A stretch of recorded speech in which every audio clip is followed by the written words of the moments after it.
да не се галят ушите ни. Наистина просто да се знаем, че ние служиме на Святия Бог. И нито една сянка от нашите дела и от нашите постъпки на компромиси, той няма да погледне и опише, а просто ще каже: имам това против тебе. Затова да се оставиме. Аз преди малко ви показах една снимка, не знам дали сте я забелязали. Не знам дали сте я видяли тази снимка. Чакай още веднъж. Видяхте ли я? Каква снимка? Да, ви ги оставим. Ще само ги оставим машинки. Добре, си ми героинизме. Да. Пак праве. Опашкалар. Фиу. Ангис радасın Видяхме. Ангис радasın bellisiz. Belki bugün, belki yarın, her bir saniye, her bir dakika, her bir 5 dakika insanlar gidiyorlar arkadaş. Gidiyorlar.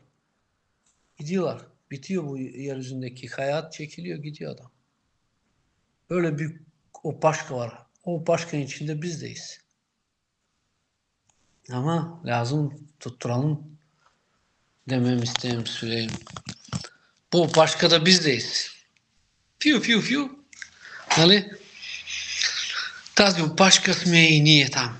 Всеки ден заминават хора. Добре, брате. Малко кратко само, нали? Да не ви да отекчавам. Не искам да отекчавам, но важно е това. Например, знаете добре Петър какво говори в 3 глава 16 и 17 стих. 2 Петрово.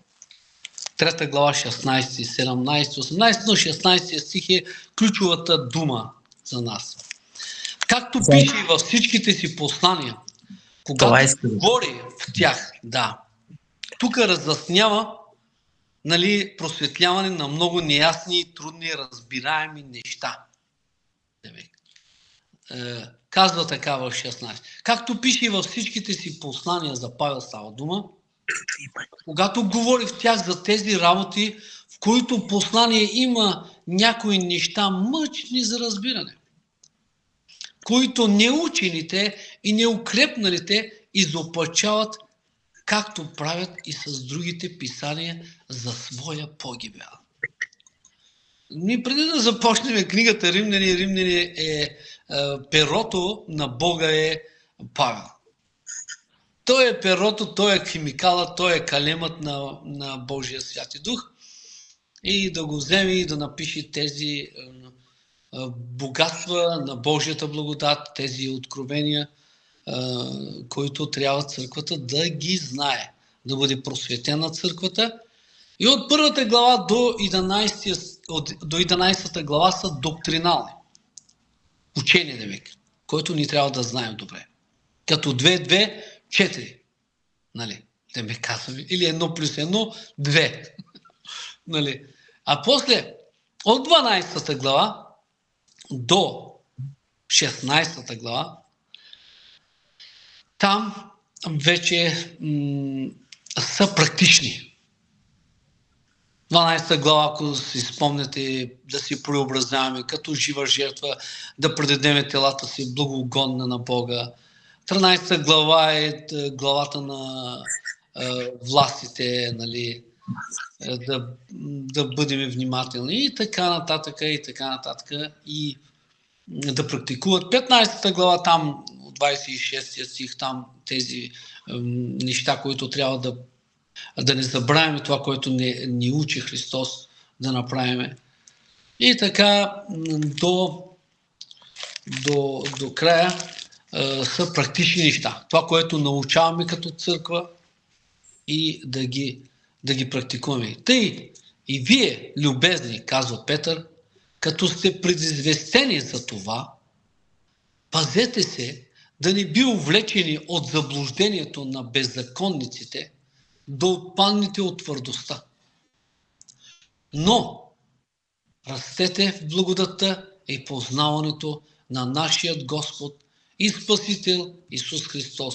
На Него да бъде слава и сега до вечния ден. Амин. Виждаме заблуждението от тези хора, които изопачават писанията на Божието Слово. За своя погибел е това, но виждаме апостолските слова как са за нас, но ние трябва да растеме в Божията благодат и познаването на нашият Господ и Спасител Исус Христос. Да продължаваме да растем в това познаване, защото увлечени хора от заблуждението поради грехът, защото светът е много красив, много хубав, обаче насладата е грехът. Грехът е голяма наслада, много чудесна наслада за това, което на нас ни се е разкрило и в тази велика тайна, благовестието, за която претърсиха пророците, търсиха кое време. Авраам искаше да види това време, да види. И те четяха от Божия дух, от Христовия дух, точно да се изразя, от Христовия дух.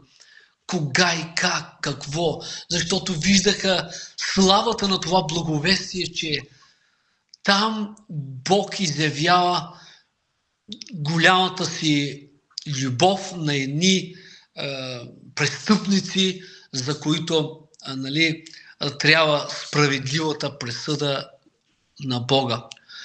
Да вземе един човек, който е бил идолопоклонник, Авраам, да му свирне, да го извика от мъртвите, да го изкара от идолопоклонството и да го направи него, да му вярва на него. Той си няма представа човекът, няма се той, както казва Исаия в 64 глава, там 6 стих и мисля, че Псалом 14, също там се говори, че както по-нататък четеме във 2 глава, че няма ни един праведен, всички просто тичат за да се наслаждават в греха. Както сега в нашето време има толкова приятни, хубави неща в света, но и грехът също е наслада. Преди малко аз постоянно така излизам да се почивам на танчални, а пък днеска е петък. И петъка е чудесно за немците. Идват от различни места, идват тук. И аз пък живея на центъра и аз виждам, събират се групички и така. И наслаждават се, в ръцете им са бирите, ичките и викат, млади, жени, старци минават, викат, наслада е просто грехът, наслаждават се хората, като не могат да видят, че Бог, ето краят им идва на тях. И те си казват, да ядеме, да пиеме, защото утре ще умреме. Просто да бързнеме, да вкусваме, да се задоволиме, защото утре можем да умреме. Всеки знае, че ще умре. Всеки знае, че просто утре и когато иде утре за нас, днес да едем, да пиеме, а за нас днес е да паднем по лицата си. И ако сме извървяли, ако сме стъпили на криво, да оправиме нозете си, да оправиме сърцата си, да поглеждаме, ако очите ни гледаха някои неща, които ни трябва, ако сме извършили някои неща, които аджамийски работи да сме направили, а просто да се оставим и да тръгнем в тесния път безкомпромисно. Безкомпромисно, като знаем, че Той е там. Както си